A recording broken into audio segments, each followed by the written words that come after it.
नमस्कार साथियों, स्वागत है आपका हमारे यूट्यूब चैनल में और हम देख रहे हैं हिंदी नेट सेट अध्ययन। इसमें हम देख रहे थे क्या भूलूं क्या याद करूं आत्मकथा। और कल तक जो था, कल हमने देखा था यहाँ तक का अंश और इसके आगे का, इसके ऊपर का अंश हमने कल देखा था और इसके आगे का अंश हम अब देखेंगे। यह सब कुछ निःशुल्क है और निःशुल्क अध्ययन करने के लिए हमारे चैनल को सब्सक्राइब कीजिए, लाइक कीजिए और शेयर करना मत भूलिए और हाँ, कमेंट भी कीजिए। चलिए आज की क्लास की ओर बढ़ते हैं। फिर भी जिस दिन मैं घर से जाने लगा श्यामा प्रसन्न थी, यानी जिस दिन लेकर घर से जा रहे थे तो श्यामा जो थी वहाँ प्रसन्न नहीं थी। ये तो हो चुका शायद, यहाँ से पढ़ेंगे, जाने दो।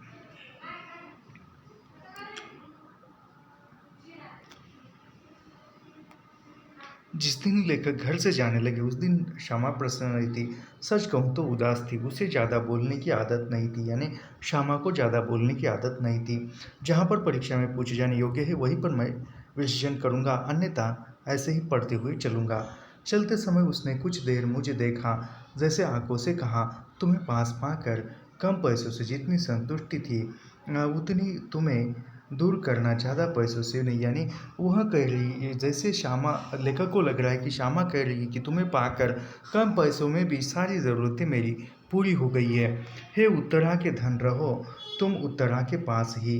फिर जैसे उसने सोचा हो कि मेरा ज़्यादा पैसा कमाना कुछ उसी के लिए तो नहीं, परिवार की भी आवश्यकता है। उसने खुश होकर मुझे विदा दी। यहाँ तक हमने देखा था और इसके आगे आज की वीडियो में प्रारंभ होता है। जब एक एंग्लो इंडियन दिल्ली के टूरिस्ट रिप्रेजेंटेटिव कसेस पाउंडर का रूप बना, हाथ में ब्रीफ केस में मैं चलने को हुआ तो रुबायत उमर खयाम के अनुवाद या मधुशाला की लिपियों ने मुझे दयनीय दृष्टि से देखा। यानी जो ब्रीफ केस लेकर लेखक जा रहे हैं, तब जो मधुशाला तथा उमर खयाम की रुबाइयों का अनुवाद कार्य था, यह दो कापियों ने देखा और उसको भी लेखक ने साथ लिया और मैंने दोनों कापियाँ अनायास उठाकर अपने ब्रीफकेस में डाल दी। मुझे इंटर का किराया मिलता था, मैं थर्ड में सफ़र करता था। यानी लेखक पैसे बचाने के लिए इंटर का किराया मिलता था सफ़र करने में, और लेखक थर्ड क्लास में, थर्ड बोगी में वह सफ़र करके पैसे बचा देते। किसी शहर में पहुंचता तो उसके सबसे सस्ते होटल में ठहरता। सफ़र खर्च और भत्ते से जो भी बचता 10-12 रुपये मनी ऑर्डर घर से घर भेजता। यानी जो भी 10-12 रुपये बचते थे वह मनी ऑर्डर करके घर भेजते थे। दिलचस्प मुकदमों की रिपोर्ट मेरी अच्छी होती, यानी जो भी दिलचस्प मुकदमा होता है उस पर जो है रिपोर्ट लेखक की अच्छी होती। डेसमंड यंग जो बाद को रोमेल की रोचक जीवनी लिखने की लिए प्रसिद्ध हुए, यानी डेसमंड जो थे, इन्होंने बाद में किसकी जीवनी लिखी तो रोमेल की जीवनी लिखी। उन दिनों पायनियर के संपादक थे, मेरी प्रशंसा करते। उन दिनों कचहरियों के रजिस्टरों में भी राष्ट्रीय भावना का काम करने लगी थी। यानी जो कचहरी थी वह भी, रजिस्टरों जो थी, विज्ञापन जो थे, वह सब कुछ राष्ट्रीय भावना में ओतप्रोत हो रहे थे। दमनकारी सरकार पक्षपोषी पत्र को विज्ञान भेजने को टाल टूल करते। अखबार को बिक्री मेरे प्रयत्नों से न बढ़ी, यानी अखबार की जो बिक्री थी वह लेखक के प्रयत्न से न बढ़ी। दिन भर काम की दौड़ धूप, रात को होटल में लौटकर क्या करूं, रुबायत के अनुवाद को सोचे अक्षरों में लिखता या दिन की दबी हुई किसी प्रेरणा को मधुशाला की चतुष्पदी में उभारता। अखबार का एजेंट कुछ देर के लिए अनुभूतियों का कवि बन जाता है, यानी जो अकबर का एजेंट है वह भी लेखक की कविता सुनता। इसी को नियति का संकेत कहते हैं। दिल्ली के निकट के किसी शहर में था, खुर्जा, मेरठ या मयूरा में एकाएक ख्याल आया, शनिवार का दिन है, 2 घंटे का सफ़र है, क्या न दिल्ली पहुँचूँ, यानी क्या न दिल्ली पहुँचूँ। श्री कृष्ण को मैं इतवार उसी के साथ बिताऊँ, यानी दिल्ली जाकर श्री कृष्ण को जो है इतवार की, यानी रविवार की जो संडे की छुट्टी है वह उन्हीं के श्री कृष्ण के साथ बिताऊँ, ऐसा सोचा। उसे अपना रुबाइयत उमर खयाम का अनुवाद सुना के यह रचना उसे भी प्रिय थी। युग में ही कुछ ऐसा था कि यह सब नवयुवकों को प्रिय थी। उसने भी कभी कुछ इच्छा व्यक्त की थी कि मैं उसका अनुवाद करूं। उसे पता भी नहीं है कि मैं अनुवाद पूरा कर चुका हूं। उसे आश्चर्य होगा, प्रसन्नता होगी। सोमवार को सवेरे की गाड़ी से चलकर काम पर पहुंचता हूँ। यानी श्री कृष्ण को रविवार को मिलने के बाद सुबह सोमवार को यानी मंडे के दिन जो है वह मैं काम पर पहुंचूंगा। बस मैंने टाइम टेबल देखकर कार्यक्रम बना लिया। श्री कृष्ण को क्रांतिकारियों से सहानुभूति है, यह मैं शुरू से जानता था। कालांतर में यह भी मैंने जाना कि उसका क्रांतिकारियों से संपर्क है। 2-3 बार उसने मेरे पास ऐसे क्रांतिकारियों को भेजा था, व्यक्तिगत पत्र देकर। मेरे घनिष्ठ मित्र है, यानी श्री कृष्ण ने भेजा था कि क्रांतिकारियों की मेरे घनिष्ठ मित्र है, पत्र देकर भेजा था। किसी निजी काम से इलाहाबाद जा रहे हैं, अपने पास 1-2 दिन को ठहर लो। श्यामा अक्सर बीमार होकर अपने पिता के यहाँ रहती थी। मेरे पास 2 कमरे अपने थे, किसी को ठहरने में असुविधा न होती। यानी श्यामा जब बीमार होती तो वह अपने मायके में रहती थी, और जब ठीक हो जाती फिर उसके पिताजी उनको ससुराल में भेजते थे। तो वह 2 कमरे थे और कोई मेहमान आए तो रहने के लिए कोई दिक्कत नहीं थी। धन्वंतरी में मेरे पास ठहर चुका था। उसी की जेबों में पिस्तौल की गोलियां ऐसे भरी रहती थी जैसे मूंगफली के दाने। यानी किसकी जेब में पिस्तौल की गोलियां रहती थी? तो धनंतरी नामक जो व्यक्ति था, उसके पिस्तौल की गोलियां उसके जेब में भरी रहती थी। भगवती चरण की विधवा पत्नी दुर्गा भाभी अपने छोटे पुत्र को लेकर एक बार मेरे यहाँ ठहरी थी, जिसे जहाँ तक मुझे याद है वे सुशील नाम से पुकारती थी।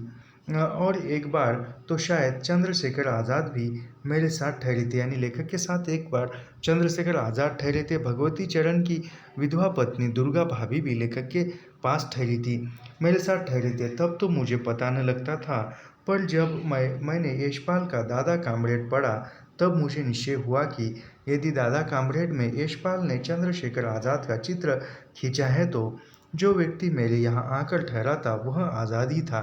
यानी दादा कामरेड जो यशपाल का उपन्यास है। श्री कृष्ण ने मुझे बताया था कि उसने तो यशपाल को भी, जब वे फरारी की हालत में उसके घर दिल्ली से इलाहाबाद के लिए रवाना होने लगे थे, मेरा पता देकर मेरे यहाँ ठहरने को कहा था। श्री कृष्ण ने यशपाल को भी लेकर हरिवंश के यहाँ ठहरने के लिए कहा था। साथ में मेरे लिए एक किताब भी भेजी थी।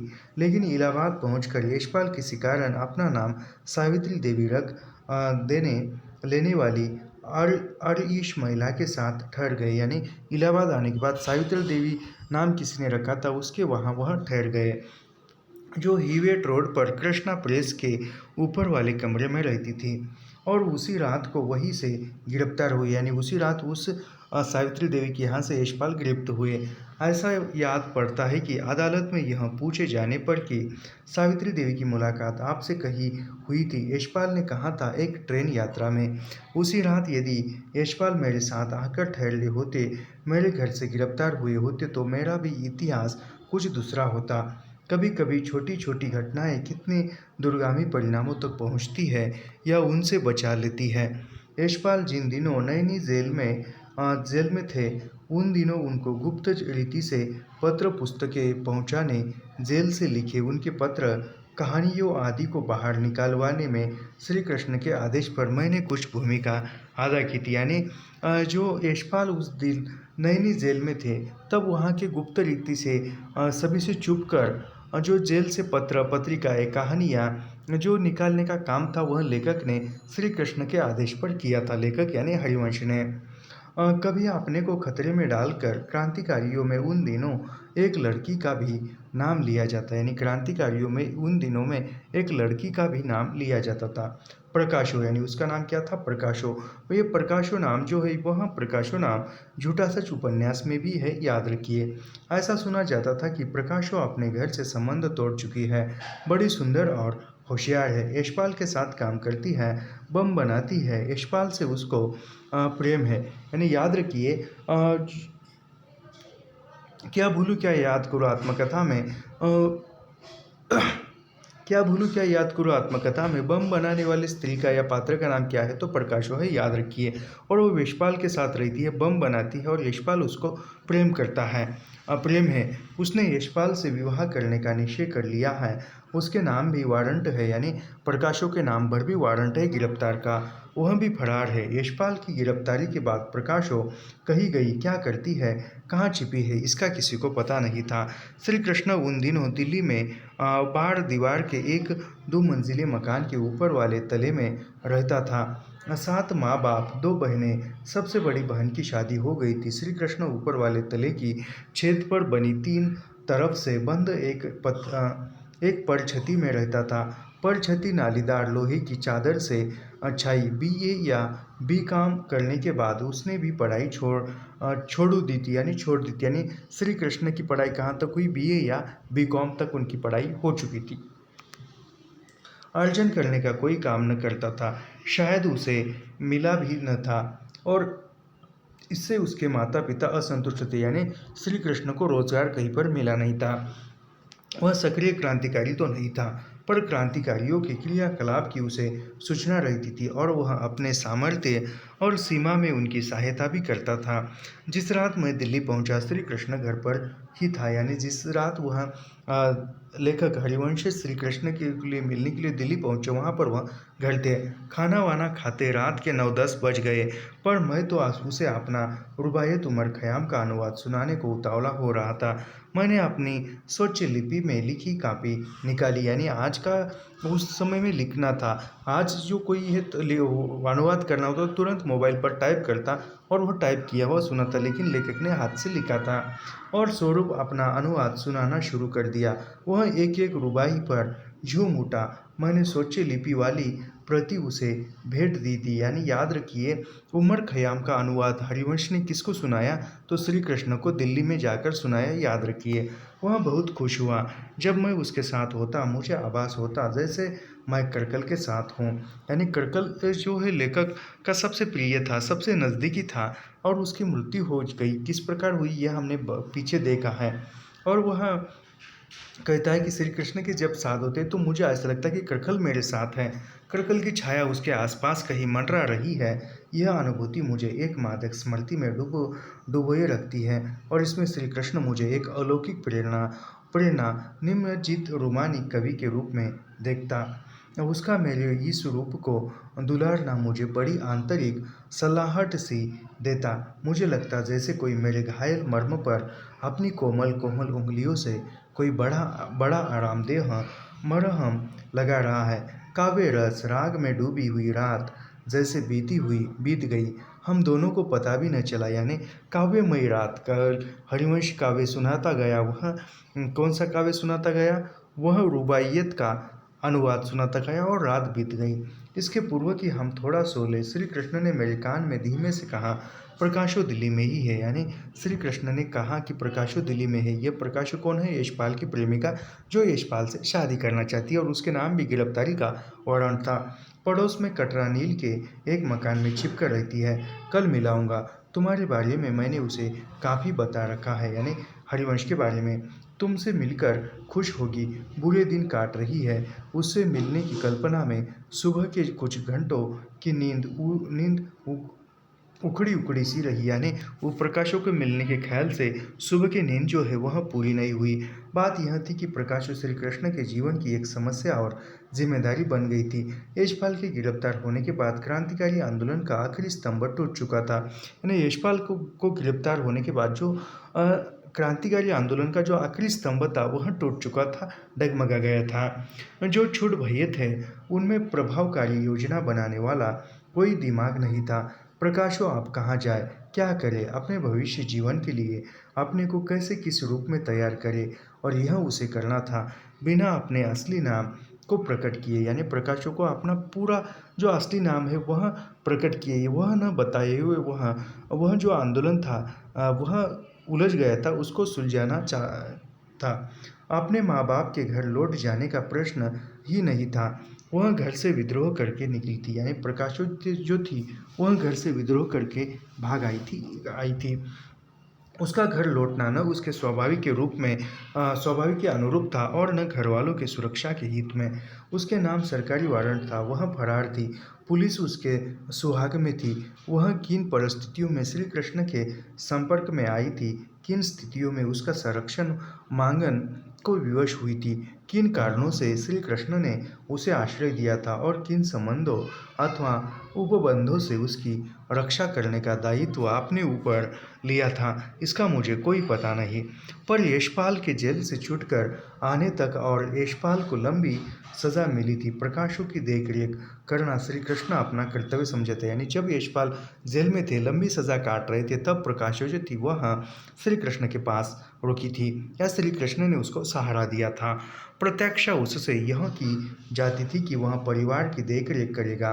साधन उसके पास स्वावलंबन के लिए भी नहीं था और भार उसने ले रखा था प्रकाशों के भरण पोषण का, उसे शिक्षित दीक्षित करा के स्वावलंबी बनाने का। घर वाले उसके इस पागलपन पर आश्चर्यचकित थे, संतुष्ट थे, नाराज थे। उसकी थोड़ी सी बातचीत से, उसकी आंखों से मुझे यह भापते देर न लगी थी कि श्री कृष्ण प्रकाशों से केवल शुष्क कर्तव्यवश आबद्ध नहीं है, वह उससे कहीं अपनी भावना के सरस तंतुओं से भी जुड़ गया है। यानी श्री कृष्ण भी प्रकाशों के भावना से कहीं ना कहीं जुड़ गया है, यानी कहा जाए तो उसकी तरफ आकर्षित है। जब मैंने प्रकाशों को और उसको साथ देखा, चाहे थोड़ी देर के लिए ही, मैं समझ गया कि प्रकाशों भी उसे बंटने और दृढ़ बनाने की और कम उत्सुक सचेत और प्रवृत्त नहीं है। यशपाल की ओर संकेत श्री कृष्ण भैया कहकर कहता था और इस आधार पर कि प्रकाश और यशपाल की वांगदत्ता है, उसने अपने को और उसके बीच देवर भाभी का नाता बना लिया था। यानी श्री कृष्ण और प्रकाशों के बीच देवर भाभी का नाता था। आवश्यकता पड़ने पर दूसरों को बाने के लिए, क्योंकि हमारा समाज सम्मानित नातों की सूची के बाहर किसी युवक युवती के जोड़े को संदेह की दृष्टि को देखता है। ये इम्पोर्टेंट है, याद रखिए। हमारा समाज ही वैसा है। किसी लड़का लड़की को एक साथ देखा कि तुरंत न जाने क्या क्या सोचते हैं, वह उसको भी पता नहीं होता कि वह किस स्तर पर जाकर सोचते हैं। भारतीय समाज में देवर भाभी का नाता बड़ा लचीला है। यह लक्षण की भाभी सीता से लेकर निबला की मेहरारू तक खींचता है, जिसे गांव भर अपनी भौजाई बना लेता है। यानी पूरा गांव जो है उसको भौजाई या भाभी मानता है। ये इम्पोर्टेंट कथन है, याद रखिए। भारतीय समाज में देवर भाभी का नाता बड़ा लचीला है। यह लक्ष्मण की भाभी सीता से लेकर निम्बाला की मेहरारू तक खींचता है, जिसे गांव भर अपनी भौजाई बना लेता है। दूसरे दिन इतवार था। कटरा नील की एक गली में गुण सुंदरी नाम की एक लड़की रहती थी। यानी याद रखिए, गुण सुंदरी नामक एक लड़की भी रहती थी, याद रखिए। ये ऐसे ही आजकल जो इम्पोर्टेंट नहीं लगता हमें, उसी से प्रश्न बन रहा है, इसलिए हम लाइन टू लाइन पंक्ति दर पंक्ति पढ़ा रहे हैं। गुण सुंदरी, यह भी एक लड़की का नाम आया है, याद रखिए। और वह दूसरे दिन इतवार था। कटरा की एक गली में गुण सुंदरी नाम की एक लड़की रहती थी। यथा नाम न तथा गुण श्री कृष्ण की कोई परिचिता सहेली, यानी श्री कृष्ण की कोई परिचित थी, जिसके यहाँ उसने प्रकाशों को टिका दिया था। यानी प्रकाशों कहाँ पर रुकी थी, तो गुण सुंदरी के घर पर रुकी थी। श्री कृष्ण को पुलिस संदेह की दृष्टि से देखती थी। सादे कपड़ों में एक सिपाही उनके घर की गली के सामने खड़ा रहता था। यानी सादे कपड़ों में पुलिस का एक सिपाही जो है वह श्री कृष्ण के घर के सामने खड़ा रहता, उसकी हरकतों पर नजर रखे। पर श्री कृष्ण पुलिस की आंखों में धूल झोंक कर उसे किसी न किसी तरह का चरका देकर गली से निकल जाता था और प्रकाशों को मिल आता था। उस दिन भी गली से बाहर निकलने पर उसने देखा कि सिपाही किसी से बात कर रहा है। यह बात करने वाले प्राय श्री कृष्ण के ही भेजे होते हैं। यानी जो भेष बदलकर, पोशाक बदलकर जो पुलिस अधिकारी है या पुलिस का सिपाही है, वह उसको कोई बात कर रहा है और वह बात करने वाला कौन होता था, तो श्री कृष्ण ही उसको बात करने के लिए भेजते थे, क्योंकि वो बात करने में मग्न हो जाता था पुलिस सिपाही, और तब तक श्री कृष्ण जो है वह निकल जाते थे और वह भागकर एक गली में घुस गया। उसने मुझे इशारा किया कि मैं पीछे पीछे भागता आऊँ, और वह बीच बीच में मुड़कर देख लेता था कि कोई उसको छिपाऊ तो नहीं रहता। इस गली से उस गली से किसी और गली में मुड़ते भगाते हम एक घर में धंस गए। गुण सुंदरी ने ऊपर के कमरे की ओर इशारा किया, यानी गुण सुंदरी ने ऊपर की कमरे में जाने का इशारा किया और हम दो दो सीढ़ियाँ फलांगते कमरे में जा पहुँचे। प्रकाशो विरह विदुरासी बैठी थी। यानी विरह विदुरासी क्यों? क्योंकि यशपाल जो थे जेल में थे। एक हरे बदन की, गोरे रंग की, सुडैल नाक नक्श की, सुरमई आंखों वाली, सुनहरे बालों में कुछ कुछ बल, शायद हल्के हरे रंग की साड़ी में। एकाएक उसे देखते ही मुझे चंपा की याद आ गई। चंपा कौन थी? तो चंपा करकल की पत्नी थी। यानी उसको देखकर, प्रकाशों को देखकर लेखक को, हरिवंश को चंपा की याद आ गई। शायद वहाँ कोई नहीं होता तो मैं उसे चंपा कहकर पुकार ही उठता। यानी साथ में यदि दूसरा कोई नहीं होता तो लेखक हरिवंश प्रकाशों को चंपा कहकर पुकारते। थोड़ी देर देखने और थोड़ी बहुत बात करने से मुझे आभास हुआ कि चंपा से उससे एक निश्चित अंतर है। चंपा की आंखों में एक भोलापन था। यानी चंपा की आंखों में भोलापन था, प्रकाशों की आंखों में प्रतिपल सत्कर्त सचेत सजग थी। यानी प्रकाशों एक सजग थी, प्रतिफल था, एक चतुर थी।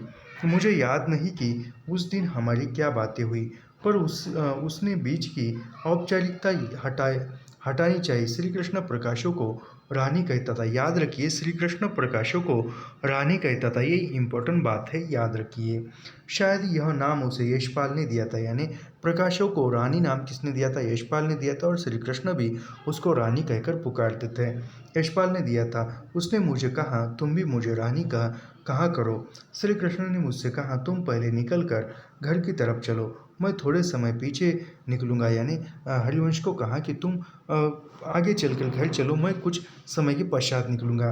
हमारा साथ चलना खतरे की बात होगी, खासकर तुम्हारे लिए। यानी हरिवंश के साथ यदि श्री कृष्ण चलेंगे तो पुलिस सिपाही देखेगा तो खतरा उठ जाएगा। कोई रास्ते में पूछे तो मत बताना कि तुम्हारा नाम क्या है, क्या, या तुम कहाँ गए थे। किसी अजनबी को हमसे यह जानने का अधिकार नहीं है। मैं चुपचाप घर से बाहर हो गली से श्री कृष्ण के मकान की ओर जब चला तो सोच रहा था कि दुनिया में क्या हर जगह बच्चन और चंपा की कहानी दोहराई जा रही है। यानी लेखक कहते हैं कि हर जगह पर बच्चन और चंपा की कहानी दोहराई जा रही है। दिन में श्री कृष्ण से परिवार के लोगों से बातें करके लगा कि श्री कृष्ण कुछ उसी मनस्थिति में, परिस्थिति से गुजर रहा है जिससे मैं गुजर रहा हूँ। श्री कृष्ण और प्रकाशों को साथ देखकर करकल और चंपा की स्मृतियों को उससे जोड़कर अपने ही किसी विगत रूप को उसमें बिंबित पाकर मेरी सृजन चेतना में एक उबाल सा आया और मधुशाला की रुबाइयाँ जैसे उफान उफान कर कागज पर फैलने लगी। 3 महीने में संयुक्त प्रांत के 52 जिलों का दौरा कम, यानी 3 महीनों के बाद जो है, 3 महीनों में संयुक्त प्रांत के 52 जिलों का दौरा कर मैं पायनियर को वापस आया। यानी लेखक ने 3 महीने में संयुक्त प्रांत के कितने जिलों का दौरा किया था? तो 52 जिलों का दौरा किया था। याद रखिए, लेखक ने 3 महीने में, यानी हरिवंश ने पायनियर को वापस लौटा। कई जिलों का आवश्यकता अनुसार, कई बार संवाददाता मेरा काम संतोषजनक था पर प्रचारक का नहीं। मैंने अपनी रिपोर्ट में लिखा था कि जनता का मूड बदल गया है, पायनियर बिना अपनी नीति बदले लोकप्रिय नहीं होगा। यानी हरिवंश ने लिखा है कि अपनी जो पायनियर की जो नीति थी, पायनियर पत्र की, वह नीति बदले बिना पायनियर जो है लोग उसको खरीदेंगे नहीं, ऐसे लेखक ने अपनी रिपोर्ट में बताया था। यह सपना देख रहा था कि दफ्तर में अब स्थायी रूप में मुझे रख लिया जाएगा। यानी लेखक सपना देख रहे थे और सोच रहे थे कि मेरा काम देखकर अब मैं स्थायी हो जाऊंगा वहाँ पर। पर यह क्या, मुझे जवाब मिल गया। जब मैं चला था तब श्यामा के और अपने सुखमय न सही तो सुविधामय जीवन की कैसी कल्पना मेरे मन में थी। दफ्तर से मैं निकला तो मैंने अपने को सलू की हंडी के नीचे लेटे शेख चिल्ली ब्राह्मण की तरह पाया। मैंने तन पर सत्तू की जगह 52 जिलों की धूल गर्द थी। पिताजी ने इस आशा में कि अब घर की अच्छी आमदनी स्थायी रूप से होने लगेगी। यानी घर की जो आमदनी थी अब स्थायी रूप से होने लगी थी। छोटी बहन की शादी तय कर दी गई। कुछ लोग कह रहे थे कि दौरे की बीमारी प्राय लड़कियों की शादी के बाद अच्छी हो जाती है। यानी कुछ लोग कह रहे थे कि जो दौरे की बीमारी है वह शादी होने के बाद ठीक हो जाती है, अच्छी हो जाती है। बहन की शादी के लिए कुछ रुपए उन्होंने अलग जमा रखे थे। मेरी छोटी बहन का विवाह सीपी अब एमपी के अनूपपुर के जमींदार बाबू सुंदरलाल से हुआ, यानी लेखक हरिवंश की छोटी बहन का विवाह सीपी का यानी वर्तमान में एमपी यानी मध्य प्रदेश के अनूपपुर के जमींदार बाबू सुंदरलाल से हरिवंश की छोटी बहन का विवाह तय हुआ। शादी के अवसर पर शालिग्राम सपत्नीक आए तो पता लगा कि उसकी पत्नी का पैर भारी है, पर उन्हें एनीमिया की बीमारी है। यानी किसके पत्नी को एनीमिया की बीमारी है? तो शालिग्राम के पत्नी की। बीमारियां इस घर में अब अति परिचित सी अवज्ञा योग्य हो गई थी। इलाज सामर्थ्य के अनुसार होता रहा। समय से एक बच्ची हुई, पर थोड़े ही काल के अंतराल से बची और बच्ची की मां का देहांवास हो गया। यानी शालिग्राम की पत्नी की मृत्यु हुई और बच्ची रह गई। शादी मौत जैसे हाथ बांधे घर में आई थी। एक दिन घर से डोली निकल गई, एक दिन घर से आरती निकल गई। डोली और आरती जीवन में साथ साथ है। जगा करेगा अवरत, मरघट जगा करेगी मधुशाला। यानी घर से किसी की डोली जा रही है, किसी की हस्ती उठ रही है। यह जो घर का जो है वह परिपाटी ही बन गई थी। ये इम्पोर्टेंट है, याद रखिए। शादी मौत जैसे हाथ बांधे घर में आई थी। एक दिन घर से डोली निकल गई, एक दिन घर से अर्थी निकल गई। डोली और अर्थी जीवन में साथ साथ है। यह मधुशाला की पंक्तियाँ। जगा करेगा अविरत, मरघट जगा करेगी मधुशाला। मेरे पाँव का शनिचर अभी नहीं उतरा था। जिस महीने पायनियर से जवाब मिला, उसी महीने अभ्युदय प्रेस की ओर से एक काम मिल गया। यानी पायनियर विभाग से लेखक को निकाल दिया गया। उसी बाद अभ्युदय नामक पत्रिका में प्रेस में लेखक को काम मिल गया। प्रेस अपनी कुछ पुस्तकें स्कूलों के पाठ्यक्रम में लगवाना चाहता था। मैं फिर संयुक्त प्रांत की तूफानी यात्रा पर निकला। वेतन 50 रुपये मासिक, यानी पायनियर में 100 रुपये था। और बाद में लेखक को जब अभ्युदय प्रेस में काम करने लग गया और अभ्युदय प्रेस जो था अपनी कुछ किताबें स्कूल के पाठ्यक्रम में लगवाना चाहता था, तो लेखक को फिर संयुक्त प्रांत की यात्रा करनी पड़ी। तब लेखक को 50 रुपये मासिक वेतन मिला जाता था और किराया तीसरे दर्जे का, भत्ता 1.5 रुपया रोज। इस बार कचहरियों में नहीं, यानी इस बार लेखक को कचहरियों में नहीं, स्कूल में चक्कर लगाना था। कार्यक्रम पहले से ही जैसा, दिन को रात, काम को कविता। किसी समीपवर्ती जिले से दिल्ली ने फिर खींचा। इस बार श्री कृष्ण और रानी को मधुशाला में रस मल्लित कर आया। यानी इस बार जब दिल्ली गए तो श्री कृष्ण और रानी यानी प्रकाशो याद रखिए। और प्रकाशो को रानी कहते हैं और रानी यानी प्रकाशो यानी रानी, याद रखिए। फिर वह मधुशाला सुनाकर आए। पूरी मधुशाला के वे प्रथम श्रोता थे। यानी पूरी मधुशाला के प्रथम श्रोता कौन थे? श्री कृष्ण और रानी, यानी रानी तथा प्रकाशो थी, याद रखिए। रानी अब रात बिरात उसके घर भी चली आती थी। किसके? श्री कृष्ण के। हस्तलिखित एक प्रति श्री कृष्ण को दे आया। वह नक्शे में ऐसा डूबा कि बोल न सका। मधुशाला जो मेरे लिए थी, शायद वही उसके लिए भी थी। अभयतन की आवाज़, छपने की अभी कोई गुंजत नहीं थी। श्री कृष्ण छोटी छोटी कापियों पर उसकी प्रतिलिपि तैयार करता और अपनी सहेलियों मित्रों को भेंट करता। उसकी मधुशाला की छोटी छोटी पंक्ति लिखता और अपने मित्र दोस्तों को, सहेली को भेजता। मुझसे जो ट्यून उसने सीखी थी, उसने बहुतों को सिखाई। मेरी ट्यून तो समय के साथ बदलती गई और एक दिन उसने मुझे ही मेरी पुरानी ट्यून सिखाई। घर आप सुना था, छोटी बहन ससुराल चली थी। विदुर और छोटे भाई बनारस लौट गए थे। विदुर यानी उसकी पत्नी की, जो उसकी पत्नी की, शालिग्राम की पत्नी की मृत्यु हो गई थी, इसलिए वहाँ अब विदुर थे, अकेला थे। श्यामा शादी मौत दोनों के थकान से बीमार होकर अपने पिता के घर चली गई, जहाँ उनका कम से कम विधिवत इलाज तो होता था। मैं प्राय हर शाम उसे देखने जाता और खयाम की कोई अपनी मधुशाला से उनका मन बहलाता। यानी जाने के बाद वह मिलने जाते थे अपनी पत्नी श्यामा को, और उमर खयाम की तथा मधुशाला की कुछ पंक्तियाँ सुनाकर उसका मन बहलाते थे। मुक्तजी ने खयाम की मधुशाला और मधुशाला की चर्चा जगह जगह शुरू की। खयाम की मधुशाला के 10 पद उस समय चांद के संपादक मुंशी नवाज़ुद्दीन लाल ने सचित्र चांद में छापे।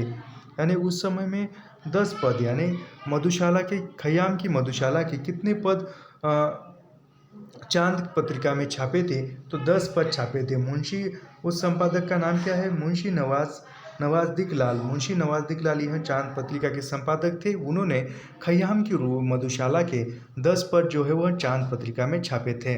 मेरा एक निजी पत्र भी मुक्तजी ने पहले पहले यह बात को चाँद में छपवाया जो मैंने उन्हें प्रवास में लिखा था।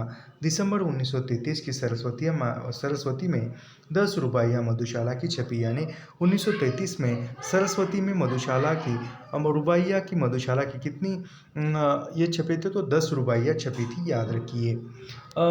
मैंने हिंदू विश्वविद्यालय काशी के शिवाली हाल में मधुशाला का प्रथम सार्वजनिक पाठ किया, यानी याद रखिए हरिवंश ने मधुशाला का प्रथम सार्वजनिक काव्य पाठ कहाँ पर किया, तो हिंदू विश्वविद्यालय काशी के शिवाजी हाल यानी शिवाजी हाल में मधुशाला का प्रथम सार्वजनिक पाठ किया, याद रखिए, ये इम्पोर्टेंट है।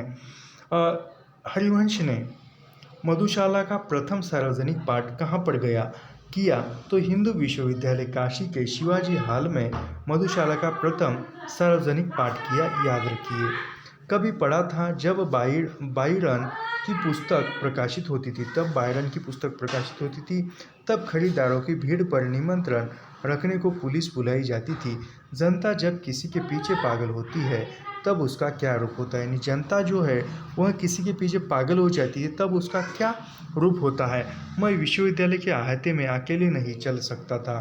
काशी के उस कवि सम्मेलन के विषय में अक्षय कुमार जैन, याद रखिए, प्रोफेसर मनोरंजन प्रसाद और नरेंद्र शर्मा लिख चुके थे, यानी काशी के उस कवि सम्मेलन में कौन कौन थे, अक्षय कुमार जैन थे, प्रोफेसर मनोरंजन प्रसाद थे, नरेंद्र शर्मा लिख चुके थे मधुशाला की बहुत सी रुबाइयों के प्रथम पाठक, क्योंकि मैं उनको प्रवास में लिखी रुबाइयाँ पत्रों में भेजता रहता और श्रोता के रूप में प्रफुल्ल चंद्र ओझा मुक्त भी अपनी प्रतिक्रिया तथा और उन पर सद्य प्रभाव लेखबद्ध कर चुके थे। मैं उन्हें क्या दोहराऊं, मेरे मुंह से शोभन भी न होगा। कई कविता प्रेमियों ने मधुशाला की रचना की खबर लगते ही घर पर आकर उसे मुझसे सुनना। विश्वेश्वरी सिंह, नरेंद्र शर्मा, पद्मकांत मालवीय ने और भी एकांत लोग इस समय मधु काव्य लिख रहे थे। नए कवियों में अनुकरण की कमजोरी अक्सर देखी जाती है, यानी नवीकर जो कवि होते हैं, नए कविता लिखते हैं, उसमें अनुकरण की जो कमजोरी होती है वह देखी जाती है, यानी अनुकरण करने की। अपने कई भावों की प्रतिध्वनियाँ मैंने दूसरों में सुनी। दुख हुआ, मेरी मौलिकता लूट रही है। श्यामा से ने पत्नी से कहा। उसका हृदय विशाल था। बोली, प्रसाद तुम्हारे भाव चुराते, मैथिली शरण गुप्त चुराते, सुंदरन पंत चुराते, तब तो तुम्हारी तारीफ थी, यानी कोई जो है जो बड़े बड़े कवि है वह तुम्हारे भाव चुराते तब तुम्हारी तारीफ थी, तो यह छोटे मोटे कवि चुराते हैं तो इसमें क्या दुख की बात है। किसी आयरे गहरे नत्थु खैरे ने तुम्हारे भाव चुरा लिए तो क्या। दूसरों की चोरी से जो शुरू करेगा वह अपना खजाना नहीं खोदेगा, यानी दूसरों की चोरी कर कर अपना खजाना भरता है वह अपना खजाना नहीं खोद सकता। आदमी का सबसे बड़ा खजाना अपने अंदर है। राजनाथ पांडे ने पहली बार मधुशाला सुनकर जो कहा था वह मौलिक था। मुझे याद है, न भये आज भारतेंदु बाबू हरिश्चंद्र तोहे असरफियन तो तोपय वायते देते, ये तोपवाना बनारसी बोली में कहते हैं, यानी ये किसने कहा था, तो यह मधुशाला सुनकर किसने कहा था, तो राजनाथ पांडे ने कहा था, याद रखिए।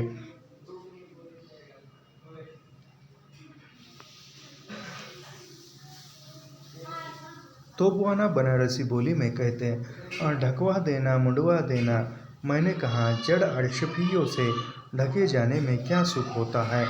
मैं उससे कहता, एक बार मुझे अपने गले से लगा जाने दे। मानो कवि भारतेंदु से कहीं अधिक बड़े थे, यानी कवि जो थे भारतेंदु से बड़े थे। बात को मैंने उसी भाव पर एक कविता लिखी। नर कवि भारतेंदु गर होते, आज उन्हें भर कंठ लगता, यानी यदि भारतेंदु कवि जीवित होते तो उनको मैं गले लगा। मधुशाला से मेरे चेतन, अवचेतन, अति चेतन संस्कार अनुभूति में संकलित स्मृति, कल्पना, भय, आशा, निराशा, वेदना, संवेदना, हर्ष, विमर्श, संघर्ष, समारोह, सम्मोह, व्यामोह, विद्रोह, सबका बड़ा शरण हुआ। कैथारिस परगेशन रचने वह भी यूनानी त्रास्ती के थे। समान अपनी दृष्टि में फिर प्याला, हाला, मधु कलश, सुराही, मधुपाई, मलिक मधुशाला आगे आगे आते हैं और यूनानी त्रास्दी में कोरस की तरह अपना अपना परिचय देते। मधुशाला के बाद मैंने मधुबाला के गीत लिखने शुरू किए, यानी प्रथम लेखक ने तेरहहार लिखा, तेरहहार के बाद मधुशाला, फिर मधुकलश, मधुबाला लिखना प्रारंभ किया। यानी प्रथम तेरहहार लिखा, फिर उसके बाद मधुशाला, फिर उसके बाद मधुबाला के गीत लिखने प्रारंभ किए। अभी पूरा शरण नहीं हुआ था, वास्तव में वह पूर्ण मधुकलश के साथ हुआ। मधुशाला, मधुबाला, मधुकलश को एक ही रचना मानकर जो पढ़ेगा शायद उसी को इन तीनों रचनाओं के पूरे रहस्य का बोध होगा। यानी मधुशाला, मधुबाला, मधुकलश, इन तीन रचनाओं को एक ही रचना मानकर जो पढ़ेगा उसको ही क्या रहस्य है उस रहस्य का बोध होगा। यूँ तो कवि की समस्त कृतियों को एक ही कृति मानकर पढ़ना चाहिए। यानी यदि कोई कवि है तो उसकी अनेक रचनाएं हैं, अनेक कृतियाँ हैं, उनकी अनेक कृतियों को एक ही कृति मानकर जो पढ़ेगा वही उसकी कृति माननी चाहिए। यानी जितने भी जो संग्रह है, कविता संग्रह, कहानी संग्रह हो, उनका वह एक ही संग्रह है ऐसा मानकर पढ़ना पड़ेगा। यह उसका वांग्मय शरीर है। वांग्मय शब्द देखिए एक बार, वांग्मय शब्द ये तेलंगाना सेट में, जो तेलंगाना सेट परीक्षा होती है उसमें ऐसे शब्द दिए जाते हैं जिसमें सही शब्द का चुनाव कीजिए। तो वांग्मय शब्द देखिए, वांग्मय कैसा है, ग कहीं दिखाई नहीं देता लेकिन उच्चारण है जो ड को ऐसा एक किया हुआ है। तो वांग्मय शब्द देखिए।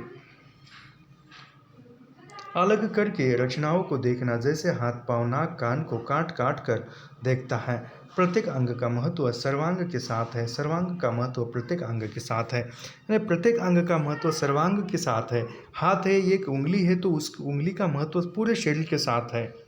उसी प्रकार और उस पूरे शरीर का महत्व उस एक उंगली के साथ है।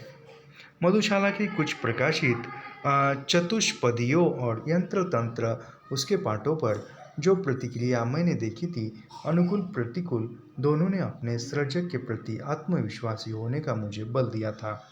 विरोध भी तगड़ी चीज़ों का होता है, पर अपने के आर्जक के प्रति भी आत्मविश्वासी मुझे होना था।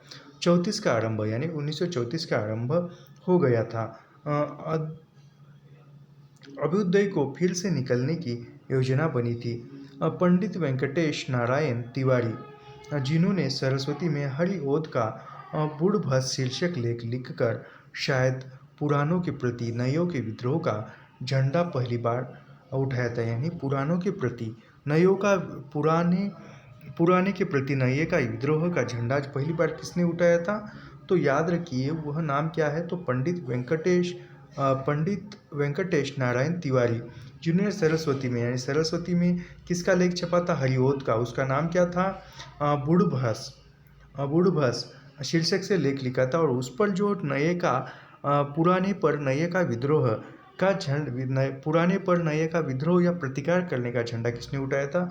तो वेंकटेश नारायण तिवारी ने पहली बार उठाया था। हरिओद जी अपने को कवि सम्राट लिखते थे, यानी हरिओद जी खुद को कवि सम्राट लिखते थे। उसके संपादक नियुक्त हुए थे। प्रेस पत्र पर स्वामित्व पंडित कृष्णकांत मालवीय का ही था, पर प्रबंधक का नाम उन्होंने अपने सुपुत्र पंडित पद्मकांत मालवीय को सौंपा। अभ्युदय का कुछ पाठ्य पुस्तक संबंधी कार्य मैं कर चुका था, यानी लेखक अभ्युदय प्रेस में जो पाठ्यक्रम पुस्तक थे उसका कार्य कर रहे थे। शायद बहुत असफलता से नहीं। पद्मकांत ने पत्र के क्लर्की विभाग में मुझे 35 रुपये प्रति माह पर रख लिया। यानी अभ्युदय पत्रिका के क्लर्की यानी जो लिपिक काम में 35 रुपये प्रति माह पर रख दिया गया। अभ्युदय के पुराने ग्राहकों के प्रति नकल करता था। नए अभ्युदय की प्रतियां उनको भेजी जाती थी।